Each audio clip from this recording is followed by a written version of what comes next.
हाँ, चलिए तो हम लोग का जो दूसरा सेशन है वो हम लोग फिलहाल स्टार्ट करते हैं, है ना। अ, कल जो है आप लोग का आखिरी मतलब कि फाइनल टेस्ट जो है कल होगा और उसका सलूशन नहीं कराया जाएगा, जैसा कि आप सभी जानते हैं, है ना। तो सिर्फ और सिर्फ रिजल्ट जो है उसको पब्लिश किया जाएगा।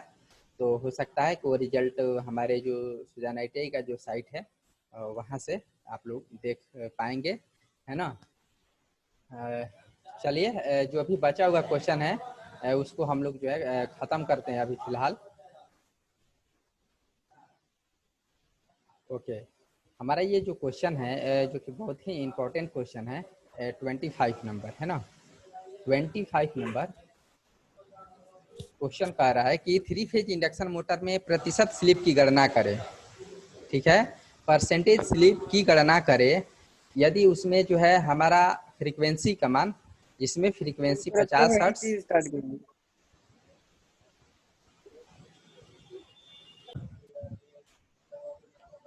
हाँ, तो यहाँ पे हमारा जो फ्रीक्वेंसी के मान भी दिया हुआ है और 6 पोल यानी कि पोल की संख्या भी दिया हुआ है, और ये हमारा जो है 960 RPM जो है वास्तविक गति, यानी कि ये हमारा क्या है, रोटर के स्पीड है ना, रोटर के स्पीड। तो यहाँ से हम लोग क्या करेंगे कि देखिए हमारा जो क्वेश्चन पूछ रहा है कि इसमें प्रतिशत स्लिप की गणना करने के लिए हमारा जो फार्मूला होता है वो क्या होता है। तो प्रतिशत स्लिप निकालने के लिए हमारा जो फार्मूला होगा वो NS माइनस NR। NS क्या है, सिंक्रोनस स्पीड, और NR क्या है, रोटर के स्पीड, है ना, बटा में NS। तो ये हमारा स्लिप निकालने के लिए फार्मूला है, लेकिन यहाँ पे हमारा NS नहीं दिया हुआ है बल्कि NR दिया हुआ है ना। सिंक्रोनस स्पीड नहीं दिया हुआ है बल्कि रोटर का स्पीड जो है वो दिया हुआ है, ठीक है ना। तो यहाँ पे हम लोग क्या करेंगे कि सबसे पहले जो है हमारा फ्रीक्वेंसी के मान 50 हर्ट्ज दिया हुआ है और पोल की संख्या 6 दिया हुआ है। तो यहाँ से हम लोग क्या करेंगे कि पहले स्पीड यानी कि N निकाल लेंगे। समझ पा रहे होंगे आप लोग, है ना। तो यहाँ से हम लोग क्या करेंगे कि N निकाल लेंगे। N बराबर हमारा जो फॉर्मूला होता है 120F/P, है ना। तो हमारा पोल की संख्या कितना है, 6, है ना। अब फ्रीक्वेंसी के मान 50, तो यहाँ से हम लोग लिख सकते हैं 120 इंटू 50/6। इसको कैलकुलेट करेंगे हम तो हमारा आ जाएगा 1000, है ना। कितना आ जाएगा, 1000 RPM। अब हमारा सिंक्रोनस स्पीड यानी कि NS हमारा निकल गया कितना, 1000 RPM, जबकि NR दिया हुआ है कितना, 960 RPM वास्तविक गति, है ना। अब हम यहाँ से स्लिप निकाल सकते हैं। तो स्लिप के लिए हमारा जो फार्मूला होता है क्या होता है, NS माइनस NR बटा NS, है ना। यानी कि 1000 माइनस 960 बटा 1000, यहाँ से हम लोग मल्टीप्लाई करेंगे तो हमारा क्या होगा, ये 0.04% ये हमारा स्लिप का मान आएगा, है ना। बिल्कुल सिंपल है एकदम, बस फार्मूला सिर्फ याद रखना है। अगला जो क्वेश्चन है कि 3 फेज मोटर में वाइंडिंग के बीच कितने डिग्री का विस्थापन होता है, यानी कि हमारे जो 3 फेज मोटर में जो वाइंडिंग करते हैं उसमें कितने डिग्री के अंतराल पर हमारा जो फेज डिस्प्लेसमेंट जो होता है वो कितने डिग्री के एथी पे होता है ना। तो 3 फेज के लिए हमारा होगा कितना, 120 डिग्री, है ना, 120 डिग्री। चलिए अगला जो क्वेश्चन है हमारा कि 3 फेज की स्क्वायरल केज इंडक्शन मोटर के रोटर आवृत्ति क्या होगा, यानी कि स्क्वायरल केज इंडक्शन मोटर के हमारा जो रोटर का आवृत्ति होगा वो क्या है ना, किसको हम लोग कहेंगे। तो यह हमारा 3 फेज जो स्क्वायरल केज इंडक्शन मोटर के जो रोटर आवृत्ति जो होता है वो आपूर्ति की आवृत्ति के बराबर होता है, यानी कि जो हम लोग को फ्रीक्वेंसी आपूर्ति जो कि मैंने दे रहे हैं, है ना, उसके इक्वल होता है हमारा रोटर की आवृत्ति। यानी कि रोटर की आवृत्ति मतलब वही, यानी कि जो हम लोग आपूर्ति आवृत्ति जो कर रहे हैं वो दोनों इक्वल होता है, दोनों के बराबर होता है ना, ये दोनों बराबर होता है। तो कुछ है नहीं, बस क्वेश्चन सिर्फ घुमा दिया है। अगला जो क्वेश्चन है कि 2 अल्टरनेटरों के समानांतर होने के दौरान 2 लैंप किस हालत में जलते हैं और एक लैंप बुझ जाता है। जबकि आप लोग जानते हैं कि हम लोग क्या करते हैं कि अल्टरनेटर को सिंक्रोनाइज करते हैं, यानी कि पैरेलल में उसको चलाने के लिए 2 अल्टरनेटर क्या करते हैं, पैरेलल में चलाते हैं।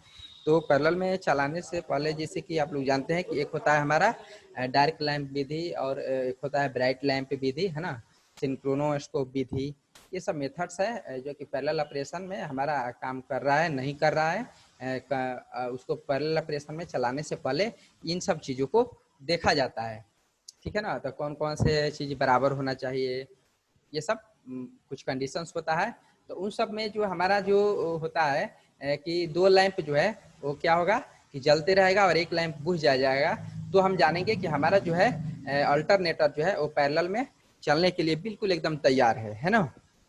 तो ये किस कंडीशन में होता है, जब हमारा दोनों अल्टरनेटर का वोल्टेज और फ्रीक्वेंसी जो है इक्वल हो जाता है, यानी कि बराबर हो जाता है, ठीक है। अगला जो क्वेश्चन है कि निम्नलिखित में से कौन सा पदार्थ का तापमान गुणांक जो है ऋणात्मक होता है। देखिए, एक होता है पीटीसी और एक होता है एनटीसी। पीटीसी यानी कि पॉजिटिव टेम्परेचर कोफिशिएंट, और एनटीसी का फुल फॉर्म होता है निगेटिव टेम्परेचर कोफिशिएंट। यानी कि कुछ पदार्थ होता है जो कि पीटीसी होता है और कुछ एनटीसी होता है। एनटीसी कहने का मतलब क्या है कि अगर मान लीजिए कि उसका टेम्परेचर बढ़ाया जाए, कोई भी हमारा पदार्थ है अगर उसके टेम्परेचर को बढ़ाते हैं तो उसका रेजिस्टेंस के मान क्या होगा, कमेगा, यानी कि घटेगा, उसको हम लोग बोलते हैं एनटीसी।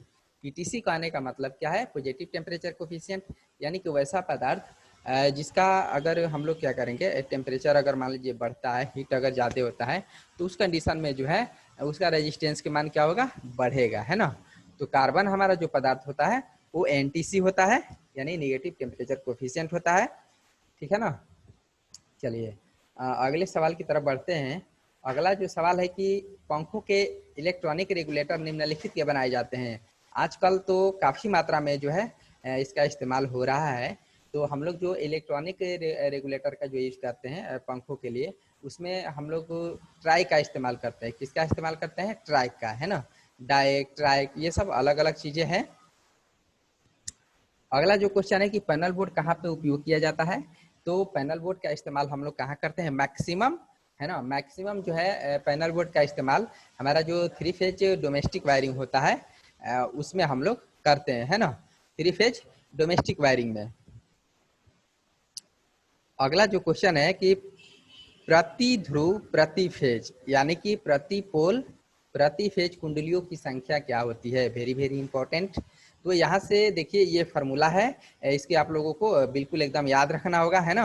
यहाँ से छोटा छोटा न्यूमेरिकल्स आ सकता है या फार्मूला ही पूछ सकता है डायरेक्ट, क्योंकि ऑनलाइन एग्जाम है ना, तो वहाँ पे आपको ज़्यादा लेंदी टाइप के क्वेश्चन नहीं देगा, सिर्फ वहाँ पे ये देखेगा कि बच्चा जानता है कि नहीं जानता है, बस इतना है चीज़। एकदम बिल्कुल सिंपल सिंपल देगा। देखिए होता क्या है कि वो लोग सिर्फ टेस्ट करता है। टेस्ट करने का मतलब कि अगर आप छोटा चीज जानते हैं, मीन्स कहीं ना कहीं आप उसके बारे में डीपली भी जानते हैं, है ना। तो सिर्फ वहाँ पे टेस्ट किया जाता है ऑनलाइन एग्जाम में। चलिए, तो यहाँ पे हमारा जो क्वेश्चन कह रहा है कि प्रति पोल प्रति फेज कुंडलियों की संख्या निकालने के लिए हमारा जो फॉर्मूला होता है वो क्या होता है, तो कुंडलियों की कुल संख्या, है ना, कुंडलियों की कुल संख्या बटा में फेजों की संख्या अगुणे ध्रुवों की संख्या, यानी कि पोलों की संख्या, ठीक है। तो ये बहुत ही इंपॉर्टेंट फार्मूला है, इसको आप लोगों को एक कदम याद रखना होगा, है ना। वैसे बिल्कुल आप लोग याद रखते भी हैं, है ना। अगला जो क्वेश्चन है कि प्रेरण मोटर का फ्रैक्शनल स्लिप को व्यक्त करने के लिए हमारा जो व्यंजक होता है वो कौन सा होता है। यानी कि हमारा जो इंडक्शन मोटर है उसमें जो है हम लोग स्लिप को निकालने के लिए किस फार्मूला का इस्तेमाल करते हैं। जैसा कि अभी अभी मैंने आप लोगों को बताया, है ना, एक न्यूमेरिकल जो कि था। तो यहाँ पे हमारा एस बराबर क्या हो जाएगा, N S minus N R बटा एन एस, है ना। बिल्कुल ये इंपॉर्टेंट फार्मूला है, तो इसको याद रखना होगा, चूंकि न्यूमेरिकल्स और ये फार्मूला दोनों आ सकता है। तो एस बराबर हमारा जो होगा क्या होगा, स्लिप निकालने के लिए जो फार्मूला होगा N S minus N R बटा एन एस। एन एस क्या है, सिंक्रोनस स्पीड, एन आर क्या है, रोटर की स्पीड। अगला जो क्वेश्चन है कि बैकअप फ्यूज के द्वारा किसी मोटर को किसके विरुद्ध सुरक्षा प्रदान की जाती है। यानी कि हमारा जो मोटर है उसमें हम लोग क्या करते हैं कि बैकअप फ्यूज का इस्तेमाल करते हैं। तो हमारा जो बैकअप फ्यूज होता है वो किसके विरुद्ध जो है सुरक्षा प्रदान करता है। बैकअप फ्यूज जो है किसके विरुद्ध जो है वो सुरक्षा प्रदान करता है ना।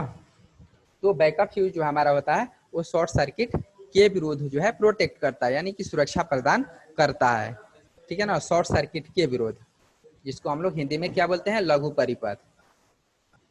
अगला जो क्वेश्चन है जो कि ये भी इम्पोर्टेंट क्वेश्चन है कि ब्रशेस स्थापित किए जाते हैं, यानी कि ब्रश जो हम लोग स्थापित करते हैं वो कहाँ करते हैं, तो चुंबकीय उदासीन अक्ष पे, चुंबकीय उदासीन अक्ष पर, यानी कि इसको हम लोग बोलते हैं magnetic neutral axis, magnetic neutral axis है ना। इसको हम लोग हिंदी में क्या बोलते हैं, चुंबकीय उदासीन अक्ष, शॉर्टकट में बोला जाए तो MNA है ना, MNA मैग्नेटिक न्यूट्रल एक्सिस। तो ये तीनों याद रखना है। अगला जो क्वेश्चन है कि विद्युत प्रतिरोध और हीटिंग एलिमेंट निम्नलिखित के बनाए जाते हैं, यानी कि हमारा जो जितने भी आप लोग देखते हैं ये हीटिंग एलिमेंट, वो मैक्सिमम जो हमारा होता है वो नाइक्रोम का ही बना हुआ रहता है ना। चलिए अगला क्वेश्चन है जो कि यूं समझ लीजिए कि ये जीके के तौर पे है ना।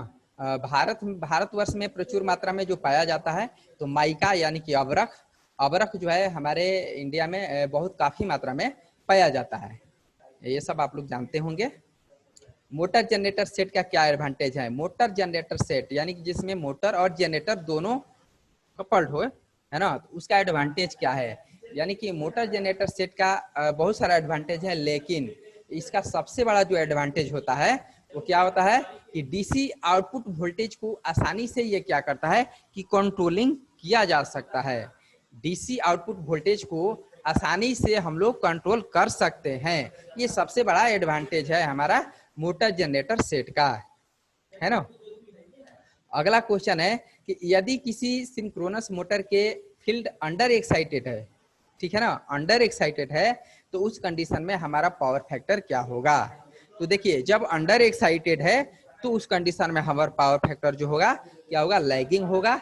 ओवर एक्साइटेड है तो पावर फैक्टर क्या होगा, लीडिंग होगा, है ना। तो इस तरह से आप लोगों को याद रखना है। अगला जो हमारा क्वेश्चन है, यदि कोई single phase induction motor rated से कम स्पीड पर चलती है तो निम्नलिखित में से कौन सा दोष संभावित हो सकता है ना। यदि कोई सिंगल फेज इंडक्शन मोटर है जो कि रेटेड स्पीड से कम स्पीड पर चलती है तो सबसे संभावित दोष जो इसका होगा वो क्या होगा।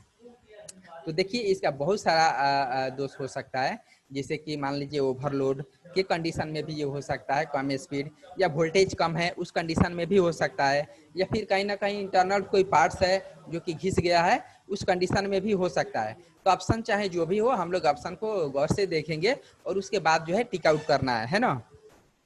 तो यहाँ पे हमारा जो इसका राइट आंसर होगा क्या होगा, घिसे हुए बेयरिंग का, घिसे हुए बेयरिंग या कम वोल्टेज या फिर ओवरलोड, है ना, ये तीनों रीजन हो सकता है।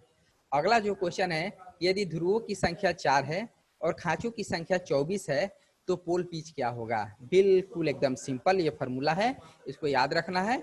तो पोल पिच निकालने के लिए हमारा जो फॉर्मूला होता है वो क्या होता है, खांचों की संख्या बाटा में ध्रुवों की संख्या यानी कि पोलों की संख्या, ठीक है।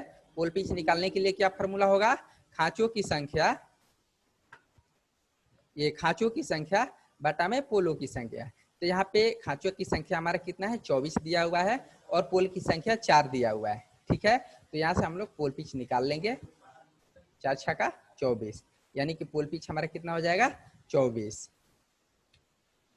यदि स्लिप रिंग इंडक्शन मोटर में मोटर वाइंडिंग खुले परिपथ में स्टार्टिंग किया जाता है तो मोटर पर क्या प्रभाव पड़ेगा, यानी कि हमारा स्लिप रिंग इंडक्शन मोटर है ना, उसका एक वाइंडिंग जो है ओपन है, एक वाइंडिंग जो है ओपन है यानी खुला है।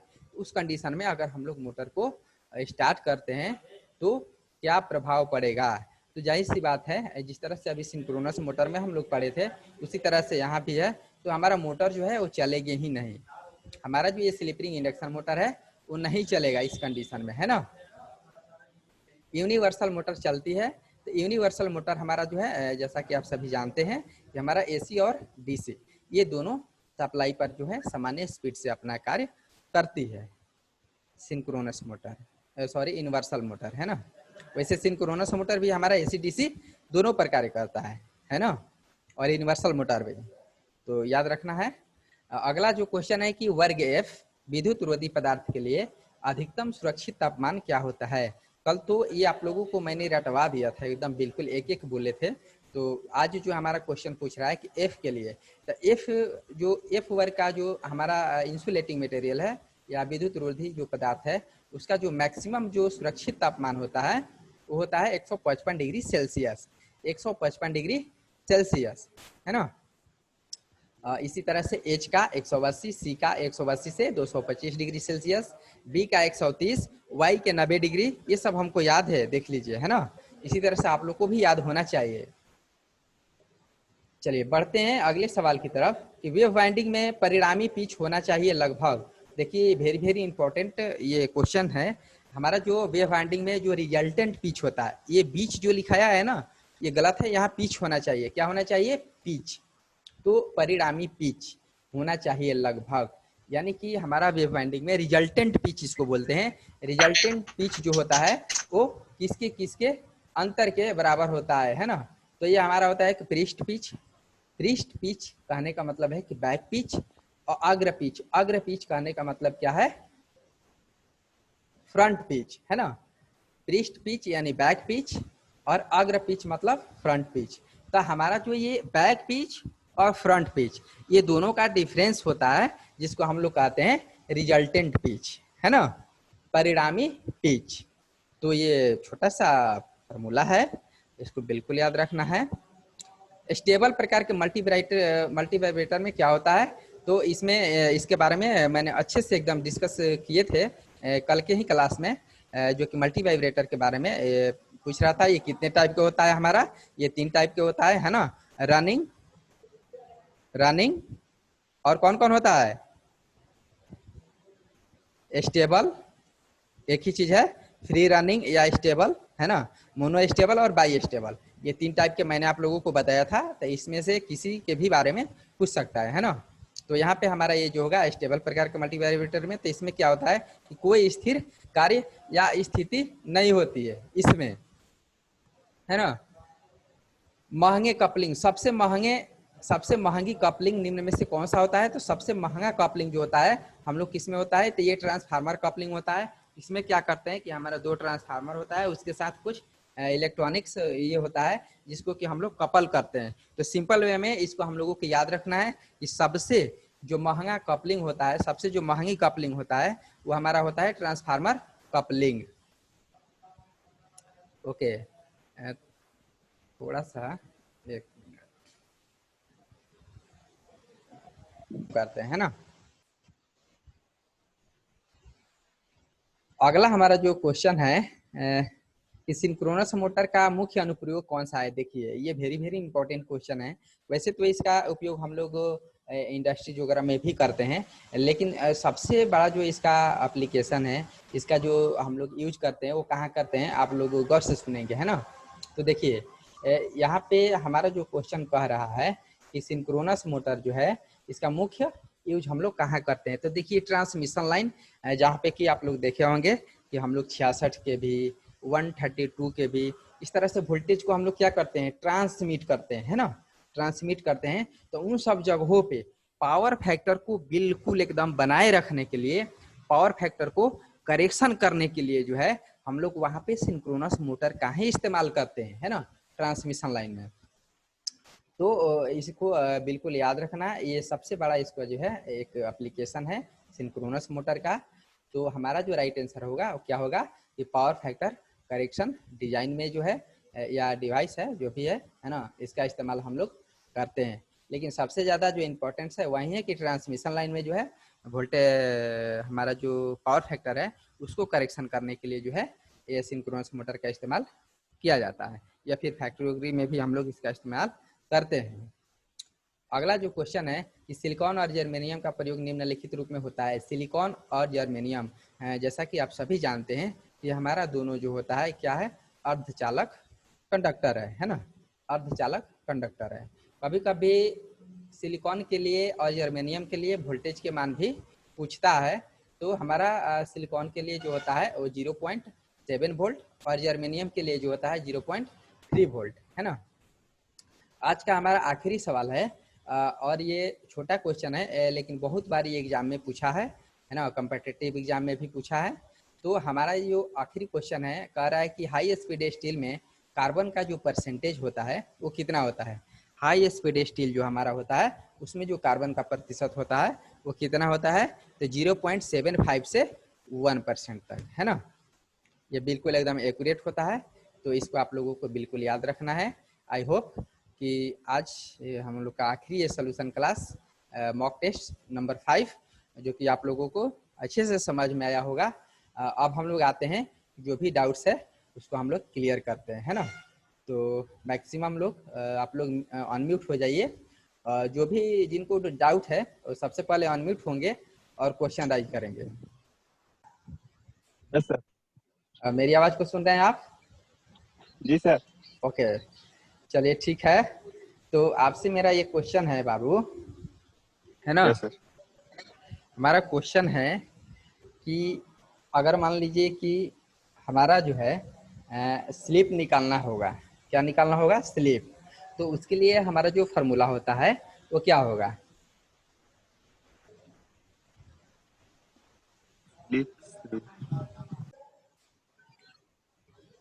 बताइए।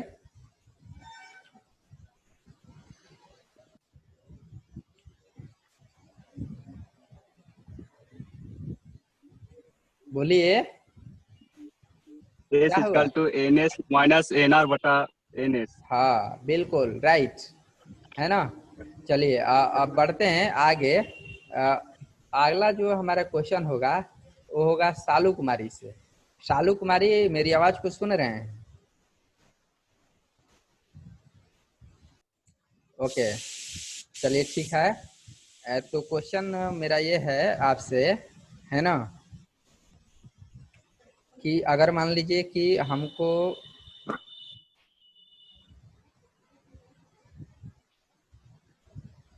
कोई मोटर है ना, उसमें अगर बैक ईएमएफ को निकालना होगा, बैक ईएमएफ को अगर निकालना होगा तो उसके लिए हमारा जो फार्मूला होगा वो क्या होगा, जबकि हमारा आर्मेचर करंट और आर्मेचर रेजिस्टेंस जो है वो दिया हुआ यानी कि IA और RA ये दोनों दिया हुआ है ना। तो उस कंडीशन में जो है हम लोग बैक ईएमएफ कैसे निकाल सकते हैं, किस फार्मूला के माध्यम से। EB बराबर हमारा जो फार्मूला होगा वो क्या होगा, EB बराबर 5ZN/60 × A। हाँ वो तो है, वो तो एक मेन फार्मूला है। लेकिन मैंने आपसे बोला कि हमारा IA और RA दिया हुआ है, यानी कि आर्मेचर करंट और आर्मेचर रेजिस्टेंस दिया हुआ है, ये दोनों चीज दिया हुआ है ना। और इस कंडीशन में हमको क्या करना है, EB का मान यानी कि बैक ईएमएफ निकालना होगा। तो हम लोग कौन सा फार्मूला का इस्तेमाल करेंगे, हाँ बोलिए। EB बराबर IA × RA। V minus IA into RA, है ना, बिल्कुल सही। तो हमारा ये EB निकालने के लिए क्या फार्मूला होगा, यहाँ से निकाल सकते हैं, वोल्टेज का मान दिया हुआ है और IA RA का मान भी दिया हुआ है, तो V minus IA into RA ये हमारा फार्मूला होता है ना। अगला क्वेश्चन जो होगा हमारा वो होगा अंकुश कुमार, मेरी आवाज को सुन रहे हैं? बराकत अली, बराकत अली, मेरी आवाज को सुन रहे हैं बाबू?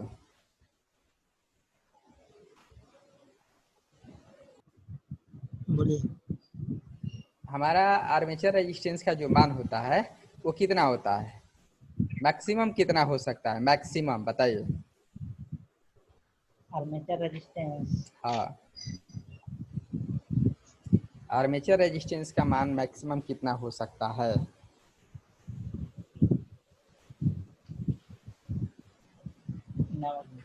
नहीं पता।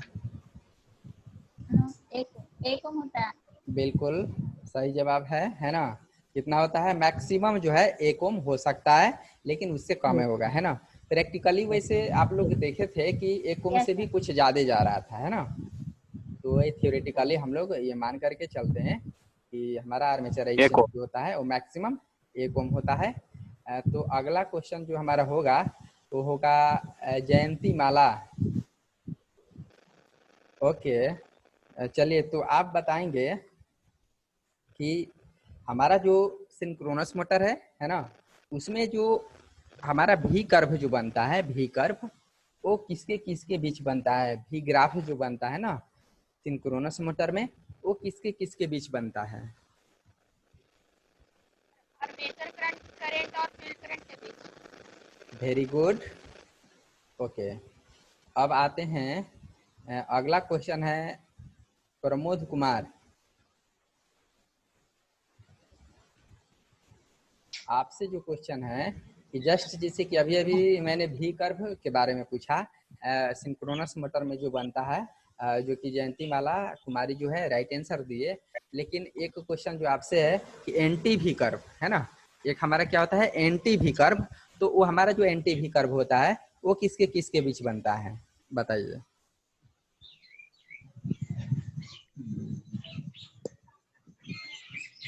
क्या जी सर?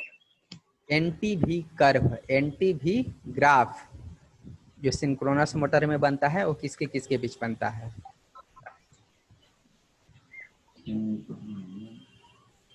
यूनिवर्सल मोटर और इंडक्शन मोटर के बीच। आर्मेचर और पावर होता है।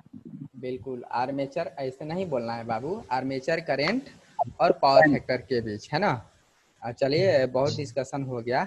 आज का आखिरी सवाल जो है वो पूछते हैं हम अंजलि कुमारी।